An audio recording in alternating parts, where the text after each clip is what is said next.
네. 자, 이어서 조선 전기의 수취제도에 대해서 얘기를 해보도록 할게요. 자, 수취제도는 뭐예요, 여러분? 자, 요거 세금이죠, 세금. 자, 세금을 어떻게 거두었는가? 자, 그거를 기억을 하시면 되겠고요. 자, 지금 세 가지가 나와 있어요. 자, 근데 이 세 가지가 여러분들, 옛날 한 가정을 이룬 평범한 백성, 한 집이 요 세금을 세 개를 전부 다 부담해야 됩니다. 자, 그래서 요 한 가정이 어떤 세금을 내야 했는지 그거를 우리가 한번 알아보도록 하겠습니다. 자, 그리고 이 수치 제도는요, 고려시대도 똑같아요, 내용이. 그래서 이거를 한번 알면 고려나 조선이나 세금을 대충 요런 식으로 냈구나라는 걸 여러분들이 감을 잡을 수 있을 거예요. 자, 역시 우리 132페이지고요. 혹시라도 책이 없는 친구들은 그냥 화면을 보고 공부를 하시고 그 다음에 책을 받으면 이제 표시를 하시면 됩니다. 자, 그러면 이제 화면 여러분들 보도록 할게요. 자, 전세부터 보도록 하겠습니다. 전세는 뭐냐면 여러분들, 자, 이게 토지에 부과되는 세금을 말해요. 자, 근데 보통은 이게 10분의 1, 그러니까 세금이 우리가 수확을 하잖아요. 자, 쌀 이런 거 벼농사를 지어가지고 그 벼농사에 수확을 했으면 그 벼농사 지은 것의 10분의 1을 내는 것이 보통 국룰이었어요.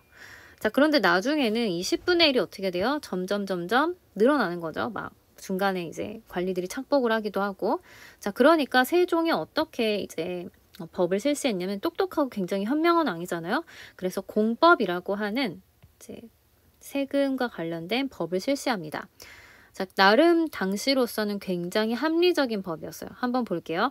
자, 우리가 이걸 연분구등법이라고 하는데요. 자, 말이 좀 어렵죠? 근데 뜻을 알면 되게 쉬워요. 자, 분은 뭘로 가르다란 뜻입니다. 자, 전은 뭐냐면 토지 전자예요. 그래서 토지의 비옥도, 이 토지가 굉장히 비옥하냐 아니면 척박하냐를 가지고 갈라서 6등급으로 나눈 거예요. 그래서 토지 비옥도에 따라서 6등급으로 나눈 걸 전분 6등이라 한다. 자, 연분은 뭐냐면 해에 따라 분 나눈 거겠죠? 자, 근데 이게 해가 뭐냐면 풍년과 흉년. 그러니까 굉장히 농사가 잘 된 때가 풍년이죠. 근데 안 된 때는 흉년이란 말이에요. 근데 그럴 때마다 다 똑같이 세금을 거둘 수 없다라고 판단을 하신 거예요, 세종은. 그래서 자, 이렇게 해에 따라서 9개의 등급으로 나눴다. 이런 식으로. 자, 이런 식으로. 자, 그래서 등급에 따라서 이제 9개로 나눴는데 이걸 우리가 합쳐서 전분 6등, 연분 9등이라고 합니다. 자, 그럼 이제 토지는 됐어요. 자, 토지까지 지금 됐고요. 자, 그럼 공납으로 가도록 할게요. 자, 공납은 뭐냐면 특산품입니다. 자, 그 지방에서 잘 나는 거, 그런 것들 우리가 특산품이라고 하죠. 그러니까 이제 물품 그 자체예요. 근데 이건 좀 특이한 게 마을 단위로 부과를 합니다. 자, 그래가지고 이 가호별로 징수를 해요. 그러니까 쉽게 말하면, 자, 예를 한번 볼게요. 자, 이 한 마을이 10개의 가구로 이루어져 있었어요. 10집이 있었다는 얘기예요. 그런데 여기에 야, 니네 사과 특산품이라면 100박스를 내 라고 얘기를 이제 한 거죠. 자, 그러면 집별로 징수하는 거니까 얘네가 잘 살든 못 살든 간에 어떻게 해요? 무조건 한 가구당 10박스를 부담해야 돼요. 쉽게 말하면 n분의 1을 하게 되는 거죠. 그러니까 여러분들 이게 부담이 될까요? 안 될까요? 당연히 부담되는 거예요. 왜냐면 잘 사는 집은 사실 10박스, 100박스라도 얼마든지 낼 수 있겠죠. 그런데 굉장히 가난한 집은요, 10박스는커녕 한 박스도 내기 어려울 수 있어요. 그러니까 평등하지 못한 그런 징수 방법이기도 하죠. 그러니까 굉장히 특산품이 부담이 많이 됐다. 근데 더 문제는요, 이 특산품이, 자, 여기에 지금 사과 특산품이라고 돼 있잖아요. 자, 근데 사과가 특산품이 아닌 곳이 있단 말이에요. 그러니까 잘못 알고서 잘못 부과했어. 근데 그런 경우에도 그냥 내라고 한다는 거예요. 자, 그렇기 때문에 이런 경우에 어떻게 되냐면 결국 대신 사과가 특산품인 곳에서 사다가, 이게 방자가 대신할 방자거든요.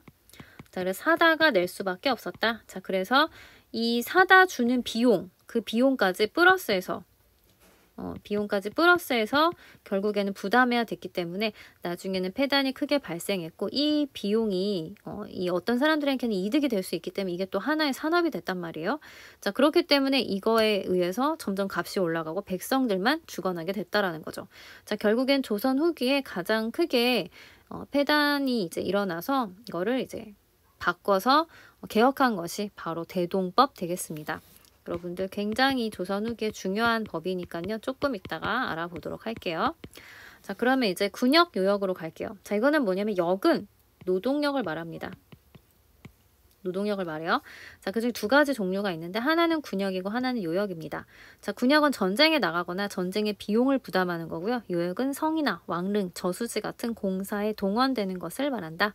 그래서 이렇게 세 가지를 전부 다 이제 부담을 했었어야 됐다라는 거. 특히 군역, 이 역 같은 경우에는 16세에서 60세의 성인 남성, 이 백성들을 다 해야 되는 그런 거였죠. 그러니까 굉장히 또 부담이 컸었던 그런 세금이었다고 할 수 있습니다.